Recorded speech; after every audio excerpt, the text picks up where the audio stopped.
Balik lagi di Jul ID, jangan julid tanpa data yang valid. Kali ini kita bakal ngomongin Kabinet Indonesia Maju.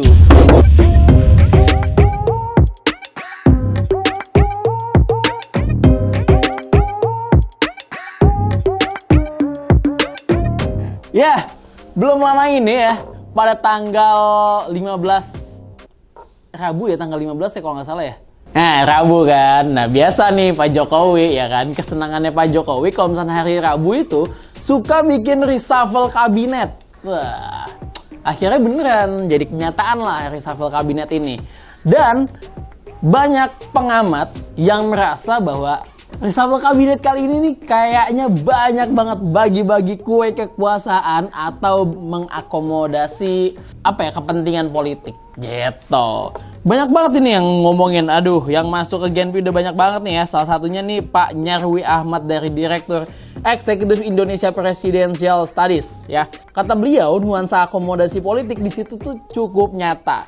Pasalnya di situ ada Ketua Umum PAN Zulkifli Hasan gitu.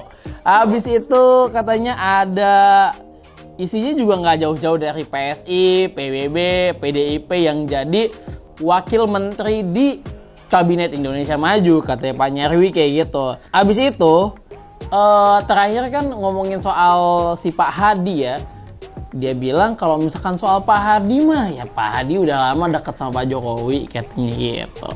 Jadi kental sekali nih menurut Pak Nyarwi. Ada lagi nih dari Pak Kunto ya, Pak Kunto. Ini nih dia direktur eksekutifnya lembaga survei Kedai Kopi. Dia bilang ini nih bagi-bagi buat orang yang menyuarakan 3 periodenya Pak Jokowi. Ada PSI dan juga Pak Zulkifli Hasan. Ini katanya Raja Juli juga suka menyokong 3 periode sama Pak Zulkifli Hasan dari PAN. Makanya ini nih dikasih, udahlah daripada biar katanya gitu, biar senang gitu ya. Habis itu ngomongin soal siapa lagi nih. Banyak banget loh yang mengkritik bilang tuh Pak Jokowi lagi bagi-bagi ini kue kekuasaan nih buat orang-orang. Tapi memang tidak bisa dipungkiri katanya kata Pak Adib Miftahul ya. Dia bilang juga kayak gitu. Memang sangat kental dengan bagi-bagi kekuasaan atau akomodasi politik. Karena dia bilang emang semuanya tuh ngelihat ke PAN ya. Tapi dengan begitu itu tuh mempertegas posisinya Pak Jokowi bahwa Pak Jokowi ini bisa jadi kingmaker karena dia udah ngasih jabatannya. Tapi menurut gua pribadi ya, terlepas dari memberi jabatan atau enggak, kita kan waktu itu tuh lagi fokus ngomongin soal minyak ya kan, kelangkaan minyak, sama satu lagi nih soal mafia tanah ya. Jadi kelangkaan minyak nih, mafia minyak tanah, kartel minyak, satu lagi sama mafia tanah. Nah ini kedua hal ini akan memberatkan Pak Jokowi kalau misalkan Pak Jokowi nanti sudah selesai masa jabatannya. Makanya menurut gue pantaslah 2 menteri itu diganti sama Pak Jokowi. Tapi lagi-lagi ya menurut gue kalau misalkan yang dikasih Menteri Perdagangan itu Pak Zulkifli Hasan, belum tentu politisi itu bisa menyelesaikan masalah perdagangan ini gitu. Mungkin menurut gue justru Mendak Lutfi harusnya bisa. Tapi sayangnya kenapa dia nggak bisa, itu juga gue bingung gitu. Karena ya seharusnya dia punya kompetensi gitu. Waktu itu pernah ditunjuk Pak Jokowi.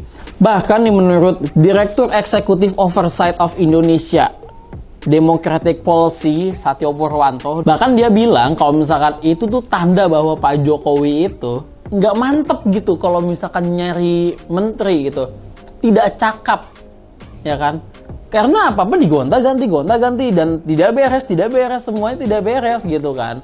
Ujung-ujungnya Pak Luhut lagi, ya udah menterinya Pak Luhut aja semuanya. Ya kan, kalau misalnya kayak gitu Pak Luhut aja yang di pertanian, Pak Luhut yang di perekonomian, ya kan, di investasi, perdagangan, ya kan, semuanya pertahanan, semuanya Pak Luhut aja gitu. Daripada ya mungkin emang Pak Luhut doang satu-satunya yang cakap untuk mengerjakan semua itu gitu ya kan. Nah selain itu menurut gue kalau misalkan untuk pertanahan ini ya, Menteri Agraria dan Tata Ruang ini tugasnya Pak Hadi mungkin dia tuh cocok karena dia tuh pernah punya pangkat Panglima, dia pasti bisa lah untuk memberantas mafia-mafia tanah nih. Mungkin dia juga bisa membantu mengurus mafia minyak gorengnya Pak Zulkifli Hasan nih nanti nih. Musuhnya Pak Zulkifli Hasan nanti mungkin ditangani sama beliau juga. Karena ini urusannya sama mafia-mafia nih. Mafia minyak goreng ya kan, mafia tanah. Ya ini Pak Hadi nih mantep ini. Jangan-jangan Pak Hadi ini nanti bisa merangkap juga nih nanti kayak Pak Luhut nih panglima-panglima ini ya. Tapi menurut gue ya jangan sampai kayak gitu-gitu banget lah. Namanya menteri kan dikasih satu pos itu biar kinerjanya efektif gitu. Jangan sampai semuanya merangkap merangkap kayak Bapak Luhut COVID semuanya. Kan kasihan Pak Luhut kan punya energi yang terbatas juga. Dia pasti bisa capek juga gitu kan. Jadi harap Pak Jokowi jangan semua ngasih tugasnya ke Pak Luhut gitu. Kalau misalkan semua dikasih tugas ke Pak Luhut, buat apa Pak Jokowi milih menteri gitu kan? Apa jangan-jangan benar Pak Jokowi milih menteri itu karena ya udah nanti sisanya Pak Luhut aja lah yang ngerjain gitu ya. Menteri. Aduh. Dan lagi pula gitu menurut Pak Ray Rangkuti harusnya tuh banyak menteri-menteri yang dicopot sama Pak Jokowi. Padahal seharusnya kata dia gitu kan. Tapi mereka tuh tetap aman-aman aja gitu kan. Misalnya Pak Luhut. Padahal Pak Luhut ini jagoannya Pak Jokowi. Kenapa yang dia yang copot Pak? Tapi ya kalau misalkan gak ada Pak Luhut emang Pak Jokowi pasti kesusahan juga. Tapi ya itu balik lagi harusnya Pak Jokowi yang memilih menteri dengan sangat hati-hati dan harus mengedepankan profesionalitasnya daripada mengakomodasi partai politik. Coba lihat ya, menteri apa yang dari politisi?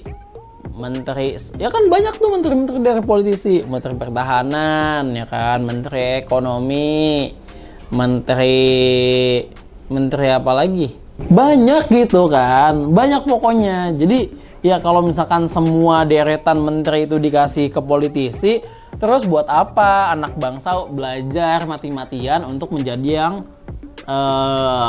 spesialis yang menjadi yang terbaik di bidangnya gitu kan. Ya kalau misalkan kayak gitu mendingan kita jadi ini aja, mendingan kita masuk partai politik aja biar bisa ngurusin itu gitu kan. Masa orang pertanian harus masuk partai politik dulu biar dia bisa jadi menteri gitu kan. Harusnya sih nggak gitu ya Pak ya, mungkin lebih dilihat lagi gitu. Dan buat partai-partai politik harusnya mereka ini menyiapkan kader ini bukan untuk menjadi menteri gitu.